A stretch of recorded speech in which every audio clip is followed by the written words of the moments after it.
تو اگر آپ ساری روایات کو سامنے رکھیں تو یہ بات بالکل واضح ہو جاتی ہے کہ یہاں ایک وضع قطع ہے جس کو موضوع بنایا گیا ہے، اس میں الگ سے کوئی حکم دینا پیش نظر ہی نہیں ہے۔ اب یہ میری تحقیق ہے، یہ میرا نقطہ نظر ہے، اس تحقیق کے لیے میں دلائل دے سکتا ہوں۔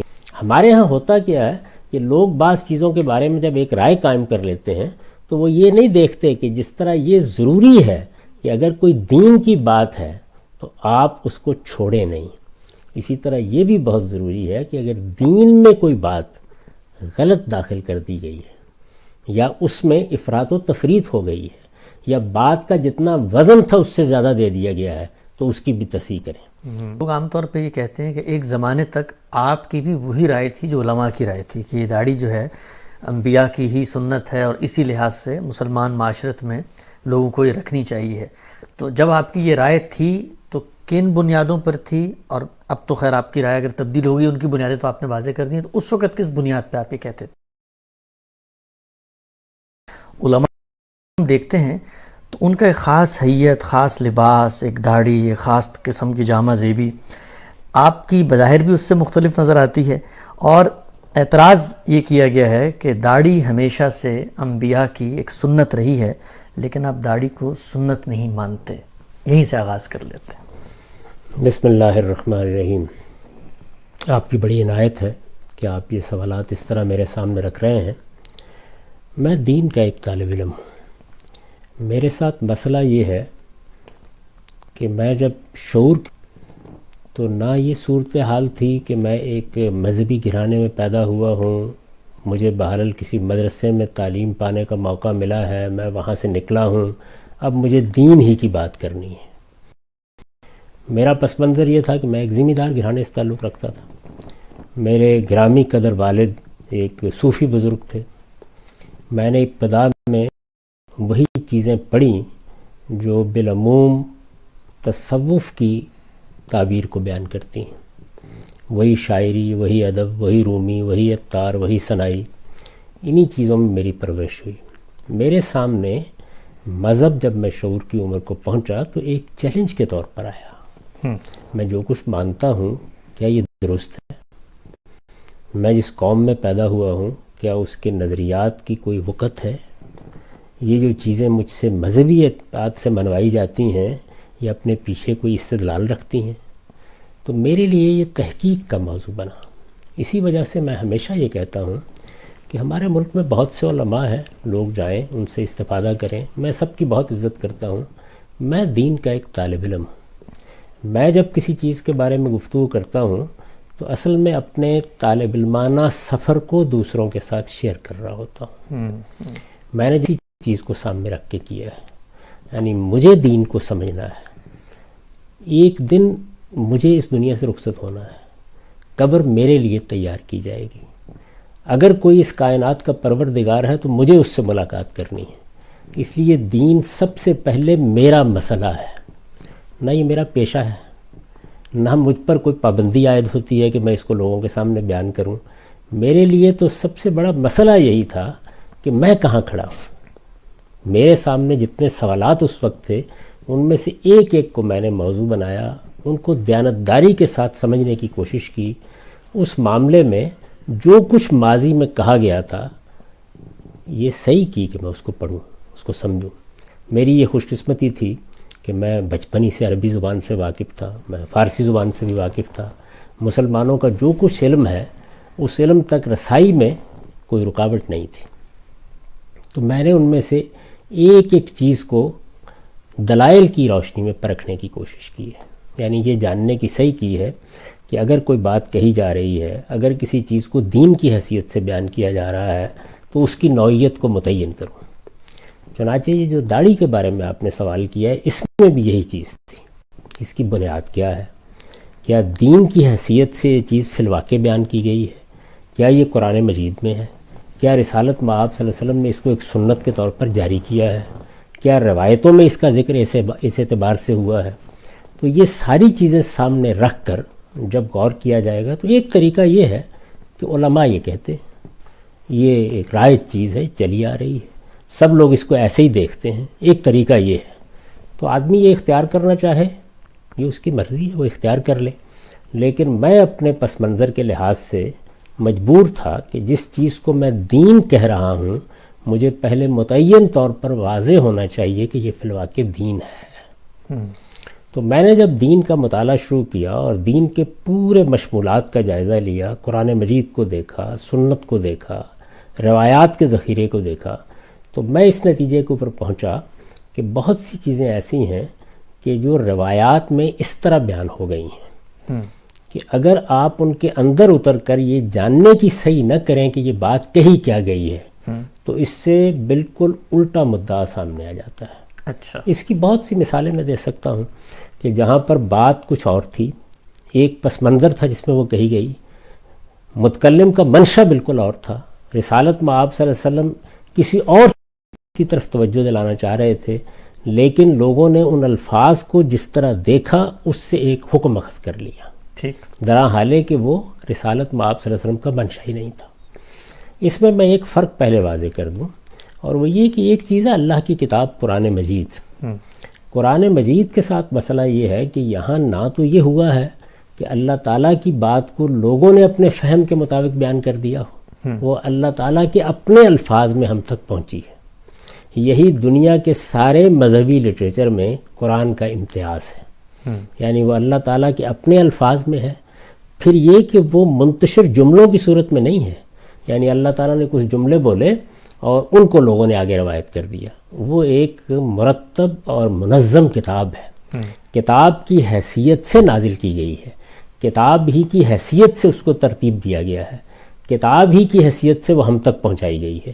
وہ جب کوئی بات کرتی ہے تو ہم یہ دیکھتے ہیں کہ وہ بات کہاں ہے، اس کے الفاظ کیا ہیں، وہ الفاظ جملوں کی کس تالیف میں آئے ہیں، ان کا پس منظر کیا ہے، بات کہاں سے شروع ہوئی ہے، بات کہاں پہنچی ہے، یہ ساری چیزیں وہاں تحقیق کرنا بہت آسان ہوتا ہے۔ روایات یعنی رسالت مآب صلی اللہ علیہ وسلم کے بعد یا آپ کے زمانے میں آپ کو کسی نے کوئی بات کہتے دیکھا، سنا، آپ کو کوئی کام کرتے دیکھا، وہ آگے جا کے بیان کر دیا۔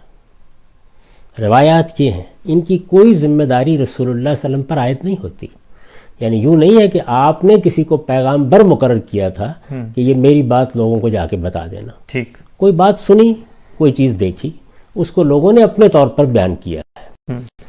تو میں نے یہ دیکھا کہ قرآن مجید اس سے بالکل خالی ہے، یعنی قرآن میں کسی دینی حکم کی حیثیت سے داڑھی کا کہیں ذکر نہیں، یعنی یہ تو بڑی ستم دریفی کی بات ہوگی نا کہ آپ واقعات سے کسی چیز کو سمجھیں۔ اللہ تعالیٰ کا دین جب بیان کیا جاتا ہے اور وہ قرآن میں بیان ہوا ہے تو اللہ تعالیٰ یہ بتاتے ہیں کہ یہ چیز کیا ہے، اس کو کیوں لازم کیا گیا ہے، یہ لازم ہے، یہ مستحب ہے، یہ مطلوب ہے، کیا چیز ہے۔ دین جب بھی بیان کیا جائے گا اس طرح بیان کیا جائے گا۔ پھر اس کے بعد آپ سنت کو دیکھتے ہیں، سنت کیا ہے؟ دین کی حیثیت سے رسالت مآب صلی اللہ علیہ وسلم نے جو چیزیں اپنی امت میں جاری کر دی ہیں، تو یہ بات واضح ہوئی کہ یہ در حقیقت جس کو ہم سنت کہتے ہیں، اس کی ابتدا تمام انبیاء کے ہاں رہی ہے، یعنی یہ سیدنا آدم علیہ السلام سے لے کر جو دین اللہ تعالیٰ نے دیا ہے یہ اس کی روایت ہے۔ ٹھیک، اور یہی روایت بعد میں، معاف کیجیے، انبیاء علیہ السلام کے ہاں بھی جاری رہی۔ یہی روایت ہے جو سیدنا ابراہیم علیہ السلام کے ذریعے سے عرب میں آئی، اور پھر اس کو قرآن مجید نے دین ابراہیمی، ملت ابراہیمی قرار دیا۔ یہ دین ابراہیمی اور ملت ابراہیمی کی روایت ہے جس کی تجدید کر کے، جس کی اصلاح کر کے رسالت مآب صلی اللہ علیہ وسلم نے اگر کوئی اضافہ ضروری تھا تو وہ کیا اور اس کو جاری کر دیا۔ یہ سنت ہے، یہ دین سے پہلے کا علم ہے، یہ قرآن مجید سے مقدم ہے، یعنی قرآن مجید بعد میں نازل ہوا، اس کی ابتدا پہلے شروع ہو گئی، یہ چیز پہلے سے موجود تھی، نماز پڑھی جا رہی تھی، روزے رکھے جا رہے تھے، زکوٰۃ دی جا رہی تھی، اسی طرح سے حج عمرہ یہ ایک روایت کی حیثیت سے موجود تھا۔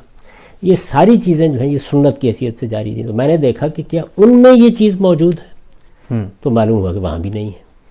تو اب ایک کی رہ گئی، اور وہ یہ کہ روایات میں، یعنی رسول اللہ صلی اللہ علیہ وسلم سے سنی ہوئی باتوں میں یا آپ کے کسی عمل کو دیکھ کر کسی نے کوئی بات بیان کی ہے، تو یہ ساری بات اسی ذیل میں بیان ہوئی ہے جہاں ہوئی ہے۔ جب وہ بات بیان ہوئی ہے تو سیاق سباق کیا ہے، بات کس موقع پر کہی گئی ہے، کیسے کہی گئی ہے، اسے متعین کیا جائے گا نا۔ تو میں اس نتیجے پر پہنچا کہ رسول اللہ صلی اللہ علیہ وسلم جس وقت یہ بات فرما رہے ہیں کہ تم لوگ اپنی مونچھیں پست رکھو اور اپنی داڑھی بڑھاؤ، تو اس جملے کا مدعا کیا ہے، متکلم کے پیش نظر کیا بات ہے، یعنی آپ کیا فرما رہے ہیں؟ تو تمام روایات کو سامنے رکھ کر یہ بات واضح ہوئی کہ در حقیقت آپ ایک حیت یا ایک وضع پر تبصرہ کر رہے ہیں۔ ٹھیک۔ چونکہ پیغمبروں کی ہدایت میں یہ چیز کہ نہ آپ کے باطن میں تکبر کا کوئی شائبہ ہو، نہ آپ کی چال ڈھال میں، آپ کے انداز گفتگو میں، آپ کے رہن سہن کے طریقوں میں کوئی متکبرانہ چیز در آئے۔ تکبر بہت بڑا گناہ ہے۔ تو رسالت میں آپ صلی اللہ علیہ وسلم نے اس کے بعد دوسرے مظاہر پر تنقید کیا، قرآن نے بھی کی، یعنی آدمی چلے کیسے، بولے کیسے۔ آپ دیکھیے قرآن نے بتایا ہے کہ اپنی آواز کا خیال رکھو، اپنی چال ڈھال کا خیال رکھو، جب تم دوسروں کے ساتھ معاملہ کرتے ہو تو اس میں دیکھو تمہارا رویہ، تمہارا انداز، تمہارا اسلوب گفتگو متکبرانہ نہیں ہونا چاہیے۔ تو ایک وضع قطع سامنے آتی ہے کہ بعض لوگ آپ نے دیکھا ہوگا کہ اپنی مونچھیں بہت بڑھا لیتے ہیں اور چھوٹی داڑھی رکھتے ہیں، یہ اوباشوں کی سی وضع قطع ہے، آج بھی ہے، یہ آج بھی ہے۔ رسول اللہ صلی اللہ علیہ وسلم نے اس کو پسند نہیں فرمایا۔ تو جو پوری بات تھی وہ یہ کہی، یعنی داڑھی تو لوگ رکھتے تھے، ایک عام رواج تھا، اسی طرح مونچھیں بھی رکھتے تھے۔ اب اس میں جو چیز باعث تنقید بن گئی وہ مخصوص وضع تھی، تو حضور صلی اللہ علیہ وسلم نے اس وضع پر تنقید کی اور یہ بتایا کہ بھائی مونچھیں پست ہونی چاہیے، داڑھی کو بڑھانا چاہتے ہو تو بڑھا لو، داڑھی بڑھا لو، مونچھیں پست کرو، یعنی مخاطب جس وضع کو اختیار کیے ہوئے ہے اس کی غلطی آپ نے واضح کی۔ یہ ایسے ہی ہے کہ جیسے کوئی آدمی بال بکھرائے ہوئے سامنے آئے تو آپ یہ کہیں گے کہ بھائی اللہ تعالیٰ نے بال دیے ہیں تو بنا کر رکھو، سنوار کر رکھو، اس میں کسی چیز کے وجود پر استدلال نہیں کیا جا سکتا۔ تو میں نے جب یہ بات سمجھی اور اس کے بعد ایک دوسرا پہلو بھی سامنے آ گیا، اور وہ پہلو یہ تھا کہ دین کے پورے کانٹینٹ کا جب میں نے جائزہ لیا تو اندازہ ہوا کہ دین کا مقصد کیا ہے، تزکیہ، یعنی اللہ تعالیٰ نے اپنی اس اسکیم کے تحت کہ وہ اپنی جنت کے لیے لوگوں کا انتخاب کر رہا ہے، یہ معیار بنایا ہے کہ میں نفوس زکیہ کو، پاکیزہ نفوس کو انتخاب کروں گا۔ تو پاکیزگی کو سامنے رکھ کر دین میں تمام احکام دیے گئے۔ میں نے یہ دیکھا کہ وہ احکام تین طرح کے ہیں عبادات سے الگ۔ وہ کیا ہیں؟ یعنی بدن کی طہارت،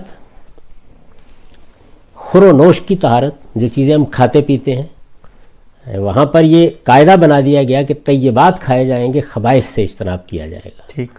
اور اسی طرح سے اخلاقیات میں آپ معروف کو اپنائیں گے، منکر سے اجتناب کریں گے، تو گویا اخلاقی وجود کی طہارت، اس کو پاکیزہ بنانا یہ چیز ہے۔ اب یہ جب دین کا پورا کانٹینٹ ہے تو اس کے اندر کوئی چیز آگے بیٹھے گی تو وہ دین قرار پائے گی۔ تو تکبر ظاہر ہے کہ ایک اخلاقی نجاست ہے جس سے میرے باطن کو بھی پاک ہونا چاہیے، ظاہر کو بھی۔ تو پیغمبر یہ کریں گے کہ اگر کسی کی وضع قطع میں، کسی کے لباس میں، کسی کے رہن سہن میں اس تکبر کا ظہور ہو رہا ہے تو اس پہ تنقید کریں۔ تو یہ ریلیشن بھی اس کے ساتھ واضح ہو گیا، یعنی یہ تعلق واضح ہو گیا، یہ دین کے کس حکم کو بیان کس حکم کو بیان کر رہی ہے۔ یعنی اللہ تعالیٰ نے جو ہمارے سامنے اخلاقی طہارت کے لیے ضروری چیزیں رکھی ہیں ان میں بہت بڑی چیز ہے یہ۔ آپ دیکھیے قرآن مجید کے الفاظ یہ ہیں کہ کوئی شخص جنت میں داخل نہیں ہو سکتا اگر وہ استکبار کا رویہ اختیار کرتا ہے، اونٹ سوئی کے ناکے میں داخل ہو سکتا ہے۔ یعنی مستکبرین کے لیے، تکبر کرنے والوں کے لیے جنت کے دروازے بند ہیں۔ یہ بہت بڑی بات ہے۔ اب ظاہر ہے کہ یہ جو تکبر ہے، یہ سرکشی جو انسان کے اندر پائی جاتی ہے، یہ اپنی انا کی پرستش، یہ انسان کی وضع قطع میں، زبان میں، اسلوب میں، بات میں، ہر چیز میں ظاہر ہوتی ہے۔ بالکل۔ تو اسی کو سامنے رکھ کر حضور نے یہ بات ارشاد فرمائی ہے۔ تو یہاں اب اختلاف کیا ہوا؟ اختلاف یہ ہوا کہ جو بات کہی گئی تھی میں اس کا انکار نہیں کر رہا، میں یہ بتانے کی کوشش کر رہا ہوں کہ وہ بات اصل میں تھی کیا، صحیح۔ اور یہ حدیث میں ناگزیر ہے۔ اس کی وجہ کیا ہے؟ وجہ یہ ہے کہ ایک طریقہ تو یہ ہے کہ آپ نے الفاظ کو لیا اور بس بیان کر دیا، ایک دوسرا طریقہ یہ ہے کہ آپ یہ دیکھیں کہ یہ الفاظ لوگوں نے سن کر بیان کیے ہیں، بالعموم وہ اس کو پارا پارا کر دیتے ہیں، یعنی ایک پوری بات کا ایک حصہ ایک جگہ رہ جاتا ہے، دوسرا حصہ دوسری جگہ رہ جاتا ہے۔ یہ پوری بات ہے کیا در حقیقت. اس کے بعد آپ تمام روایات کو اپنے سامنے رکھتے ہیں. تو اگر آپ ساری روایات کو سامنے رکھیں تو یہ بات بالکل واضح ہو جاتی ہے کہ یہاں ایک وضع قطع ہے جس کو موضوع بنایا گیا ہے. اس میں الگ سے کوئی حکم دینا پیش نظر ہی نہیں ہے. اب یہ میری تحقیق ہے، یہ میرا نقطہ نظر ہے. اس تحقیق کے لیے میں دلائل دے سکتا ہوں، یعنی یہ بتا سکتا ہوں کہ یہ قرآن کا موضوع نہیں ہے. دین کی حیثیت سے جو چیز بھی ہوگی، یا وہ بدن کی طہارت کو بیان کرے گی، یا وہ خور و نوش کی طہارت کو بیان کرے گی، یا وہ اخلاق کی طہارت کو بیان کرے گی، اس کا اس سے کوئی تعلق نہیں ہے. یہ بات جن جملوں میں کہی گئی ہے ان میں پوری بات یہ ہے، یعنی ایک چیز سے روکا گیا ہے، ایک چیز کی طرف اس بات کے انداز میں توجہ دلائی گئی ہے، لیکن دونوں کا مجموعی تناظر اگر سامنے ہو تو اس سے وہ وضع قطع ہے جس کی اصلاح مقصود ہے. یہ فہم ہے روایت کا. اس فہم سے آپ اختلاف کر سکتے ہیں، شائستگی کے ساتھ، تہذیب کے ساتھ اختلاف کیجئے، اور اس کے بعد ذرا تھوڑی دیر کے لیے ایک نظر اہل علم کے اس معاملے میں اختلافات پر بھی ڈال لیجئے. مثلا شوافے کے ہاں اس کو کیا حیثیت دی جاتی ہے، مثلا مالکیہ کے ہاں اس کو کیا حیثیت دی جاتی ہے. تو آپ یہ دیکھیں گے کہ ہمارے ہاں بر صغیر میں علماء نے اس کو جو حیثیت دے دی ہے وہ باقی فقہا کے آپ کو نظر نہیں آتی. یعنی وہ زیادہ سے زیادہ یہ بات کہیں گے کہ اگر آپ نے داڑھی منڈوا لی ہے تو یہ مکروہ تنزیہی ہے، اچھی بات تھی نہ منڈواتے. میں جب اس کو دیکھتا ہوں ایک دوسرے پہلو سے، تو وہ دوسرا پہلو یہ ہے کہ رسالت میں آپ صلی اللہ علیہ وسلم نے داڑھی رکھی ہوئی تھی، صحابہ کرام کے ہاں یہ چیز موجود تھی. اچھا، لیکن یہ کیا کوئی ایسی انوکھی چیز تھی؟ کیا اس کو مذہبی حیثیت سے اپنایا گیا تھا؟ کیا رسالت میں آپ صلی اللہ علیہ وسلم جب پیغمبر نہیں تھے اس وقت آپ کی داڑھی نہیں تھی؟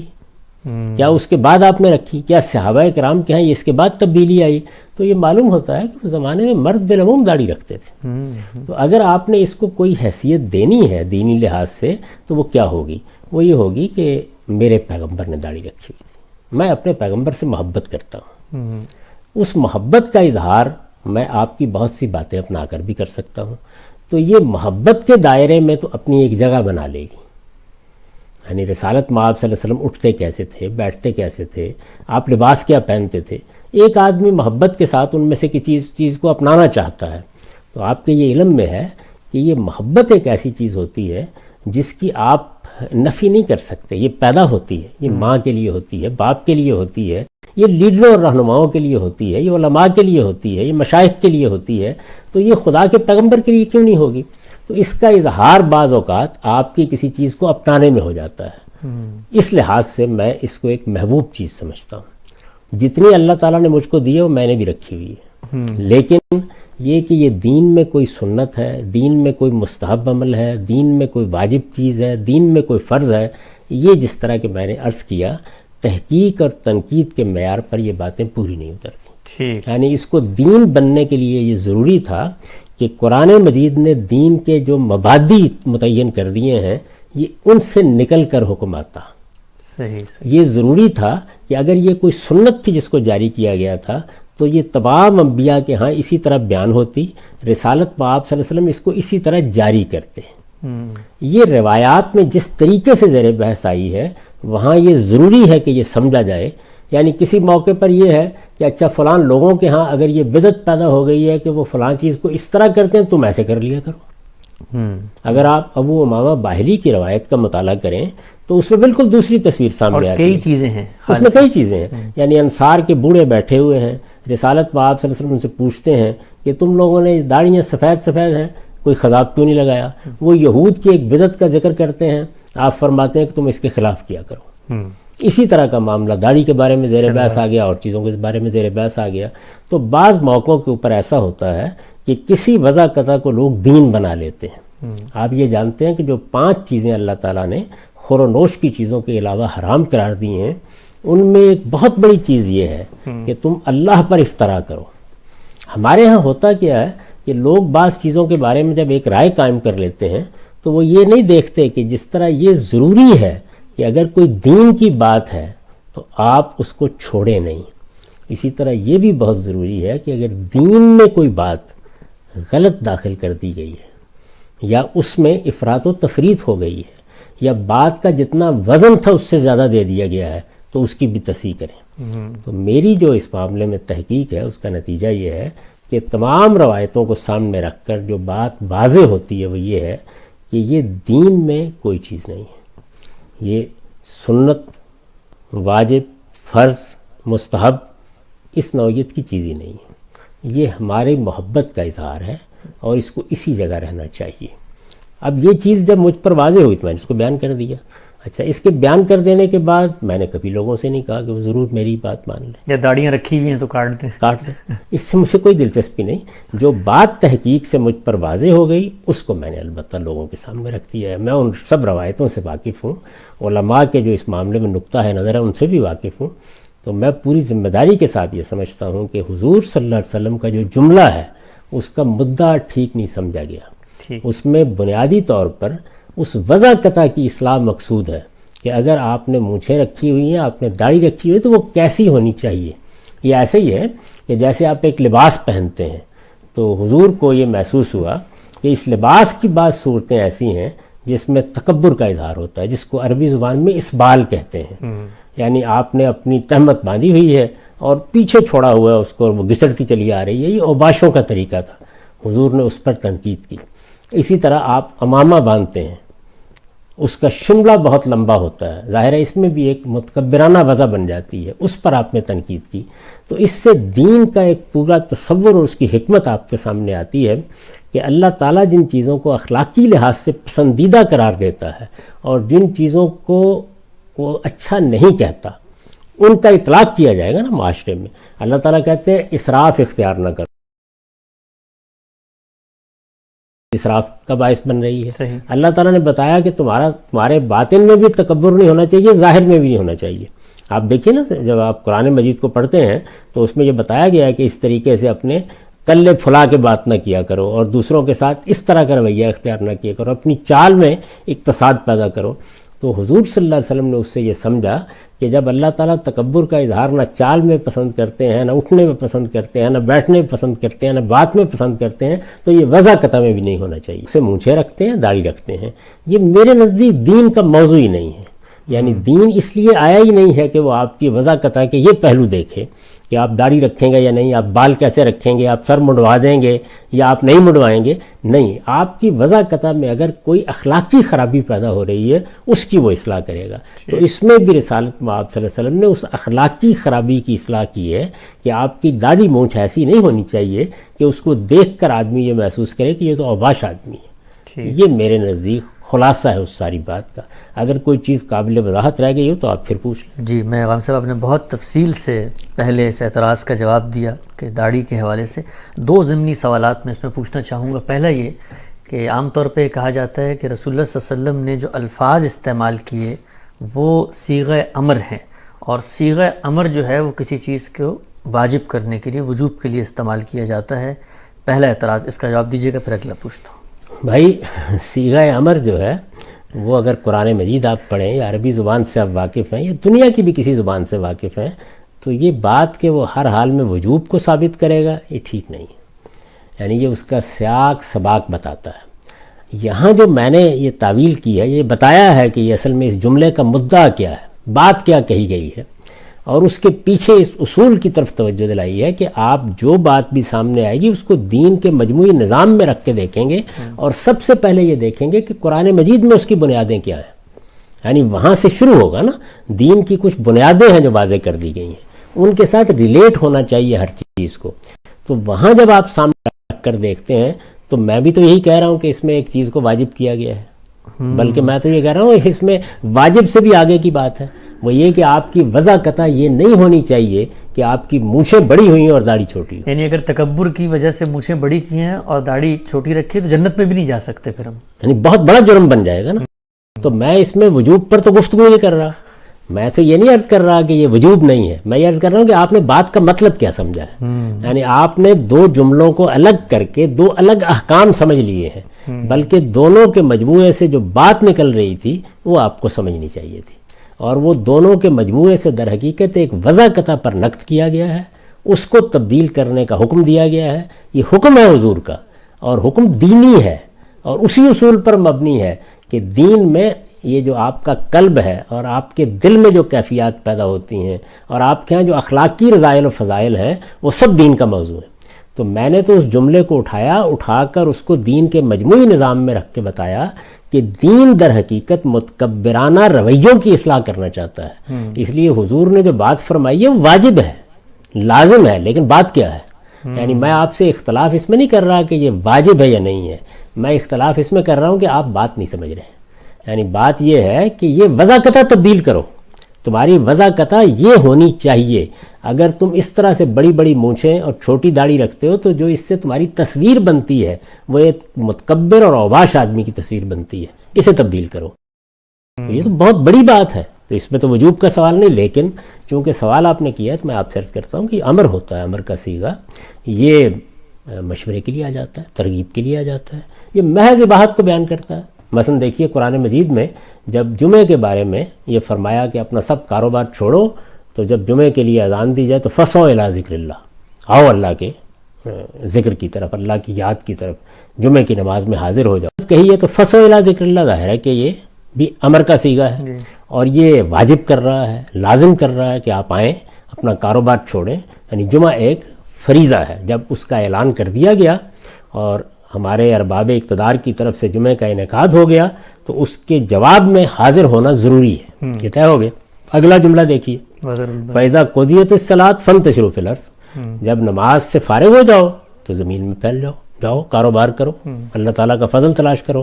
اب آپ یہ کہیں کہ اس کے بعد لازم ہے کہ آپ جا کے کاروبار پہ ضرور بیٹھیں، نہیں. بعض موقعوں کے اوپر امر جو ہے وہ محض ترغیب کو، مشورے کو، اباحت کو، کسی کام کے کرنے کے روا ہونے کو بیان کرتا ہے. کلو وشربو کئی جگہوں پہ کئی مقامات کے اوپر آیا کھاؤ پیو، مطلب یہ ہے کہ جائز ہے تمہارے لیے. تو یہ بات درست نہیں ہے. تاہم میں نے جو بات کہی ہے یا جو سمجھی ہے اس سے، اس میں وجوب ہی سمجھا ہے. اصل میں میرے اور آپ کے بات کے فہم میں اختلاف ہے. آپ کہہ رہے ہیں کہ یہاں دو ایسی باتیں کہی گئی ہیں جو الگ الگ ہیں اپنی جگہ. مونچھیں چھوٹی کر دو، داڑھی کو بڑھا دو. میں یہ کہتا ہوں نہیں، تم نے جو وضع بنا رکھی ہے اپنی، بڑی مونچھیں اور چھوٹی داڑھی، یہ وضع ٹھیک نہیں ہے. اس وضع کو درست کرو. تمہاری مونچھیں چھوٹی ہونی چاہیے، بڑی ہوئی داڑھی ہونی چاہیے. اس سے جو وضع بنے گی وہ شریفانہ وضع بنے گی. تو یہ وضع ہے جس کی رسالت مآب صلی اللہ علیہ وسلم نے تعلیم دی ہے. اگر آپ نے یہ وضع بنائی نہیں رکھی ہوئی تو یہ حکم، یہ ہدایت آپ سے متعلق ہی نہیں ہے. بالکل ٹھیک ہے. اچھا ہم صاحب، دوسرا ضمنی سوال اس پہ یہ ہے کہ لوگ عام طور پہ یہ کہتے ہیں کہ ایک زمانے تک آپ کی بھی وہی رائے تھی جو علماء کی رائے تھی کہ یہ داڑھی جو ہے انبیاء کی ہی سنت ہے اور اسی لحاظ سے مسلمان معاشرت میں لوگوں کو یہ رکھنی چاہیے. تو جب آپ کی یہ رائے تھی تو کن بنیادوں پر تھی؟ اور اب تو خیر آپ کی رائے اگر تبدیل ہوگی، ان کی بنیادیں تو آپ نے واضح کر دی ہیں، تو اس وقت کس بنیاد پہ آپ یہ کہتے تھے؟ میں نے ابھی آپ سے عرض کیا کہ میں ایک مسلمان گھرانے میں پیدا ہوا. اس مسلمان گھرانے میں پیدا ہونے کے بعد ظاہر ہے کہ میرا اگر دین کی طرف رجحان ہوگا تو سب سے پہلے میں اسی دین کو سمجھوں گا جو علماء بیان کرتے ہیں. میرے زمانے میں میرے قریب جو اہل علم ہوں گے، جن کی کتابیں میں پڑھوں گا، جو کچھ وہ کہیں گے اسی کو اختیار کروں گا نا. اب ایک صورت یہ ہے کہ آپ نے وہ پڑھ لیا، آپ نے وہ جان لیا، آپ اسی پر زندگی میں قائم رہے، دنیا سے رخصت ہو گئے. میں نے بدقسمت یہ فیصلہ کر لیا کہ نہیں، میں ایک ایک چیز کو جانچوں گا. اسی لیے میں اپنے کام کے بارے میں بھی ہمیشہ یہ کہتا ہوں کہ یہ مسلمانوں کے مذہبی فکر کی ریکنسٹرکشن کا کام ہے. یعنی مجھے یہ طے کرنا تھا کہ کیا جو کچھ بیان کیا گیا ہے میں اس کو قبول کر لوں یا میں اس سارے ذخیرے کا دوبارہ جائزہ لوں. تو یہ جائزہ لینے کا عمل ظاہر ہے کہ برسوں میں مکمل ہوا ہے. تو اس دوران میں کسی غار میں نہیں چلا گیا تھا، فارغ بھی نہیں بیٹھ گیا تھا. جو کچھ بھی دین تھا اس کو میں بیان بھی کرتا تھا، یعنی جو سمجھا تھا میں نے، اور اس دین پر عمل بھی کرتا تھا. جیسے جیسے کسی چیز کی غلطی واضح ہوتی چلی گئی میں نے اس کو بیان بھی کرنا شروع کر دیا اور لکھ بھی دیا. تو مجھے یہ بتائیے کہ اس سے مختلف کیا صورت ہوگی؟ اگر کل کو کوئی لوگ تحقیق کریں گے تو وہ بھی یہیں سے شروع کریں گے. آپ کے جو جلیل القدر ائمہ ہیں ان سب نے اپنی زندگی کی ابتدا یہیں سے کی. یعنی انہوں نے اپنے اساتذہ سے جو دین سیکھا، جس طرح پہلے علماء نے ان کو بتایا، انہوں نے وہاں سے زندگی شروع کی. اس کے بعد تحقیق کا عمل جاری ہوا. اگر ایسا نہ ہوتا تو مجھے یہ بتائیے کہ یہ امام شافعی جو امام مالک کے بھی شاگرد ہیں اور امام محمد کے بھی شاگرد ہیں، اس کے بعد وہ مکے میں تھے تو ان کی اور آ رہا تھی، وہ جب بغداد میں آئے تو ان کی اور آ رہا تھی، وہ مصر میں گئے تو اور آ رہا تھی. یہ کیوں ہوا؟ اس لیے کہ ایک زندہ انسان کی طرح وہ لوگ تحقیق کرتے تھے. ہم نے اس کا دروازہ بند کر رکھا ہوا ہے. ہمارے علماء نے یہ اصول اختیار کر لیا ہے کہ جو کچھ ہم نے اپنے بزرگوں سے سنا ہے، اپنے اکابر سے سنا ہے، اس کو ہم چیلنج نہیں کریں گے۔ تو میں تو یہ کہتا ہوں کہ میں نے یہ کام کیا ہے، اور میرے نزدیک یہ دور حاضر کی ناگزیر ضرورت ہے۔ یعنی اس وقت آپ اس دنیا میں جی رہے ہیں، اس میں یہ لازم تھا کہ انسانی فہم کا جائزہ لیا جائے۔ دیکھیے، ایک چیز ہے اللہ کا دین، اور ایک دوسری چیز یہ ہے کہ انسانوں نے اس دین کو کیسے سمجھا۔ تو قرآن مجید کی کوئی آیت ہے، کس طرح سمجھی، غور کریں گے۔ اگر سنت کا کوئی فہم ہے تو اس کو بھی دوبارہ دیکھیں گے۔ اسی طرح کا معاملہ روایات میں ہوگا، یعنی ایک ایک چیز کو دوبارہ دیکھا جائے گا کہ وہ دلیل کی بنیاد کے اوپر قابل قبول ہے یا نہیں ہے۔ تو یہ کام چونکہ میں نے کیا ہے، اور یہ ایک دن میں نہیں ہو گیا، اس میں برسوں لگے ہیں۔ تو اس میں میری بہت سی ایسی چیزیں ہیں کہ جو آپ ماضی میں جا کے دیکھیں گے تو وہ وہی تھیں جو عام طور پر اہل علم بیان کرتے ہیں۔ جب اس کی غلطی مجھ پر متعین ہو کے واضح ہو گئی تو پھر میں نے اس کو لکھ دیا۔ اب تو آپ جانتے ہیں کہ 2007 میں میری کتاب میزان شائع ہوئی ہے، اس میں نے پورے دین کو اپنی تحقیق کے مطابق بیان کیا ہے۔ پھر ایک مرتبہ پوری کتاب پر نظر ثانی کی ہے، اور اس کا پھر نظر ثانی شدہ ایڈیشن شائع ہوا ہے۔ اگر آپ غور کر کے دیکھیں تو خود اپنی تحقیقات پر نظر ثانی کرتے ہوئے میں نے بہت سی چیزوں میں تبدیلیاں کی ہیں۔ تو یہ عمل جس جگہ بھی کسی قوم میں ہوگا وہاں یہی صورتحال پیدا ہو جائے گی۔ اگر آپ یہ طے کر لیں کہ آپ کو غور نہیں کرنا، جو کچھ آپ کو اپنے آباء سے ملا ہے اسی کو مانتے رہنا ہے، تو پھر ظاہر ہے کہ کوئی تبدیلی بھی نہیں آئے گی۔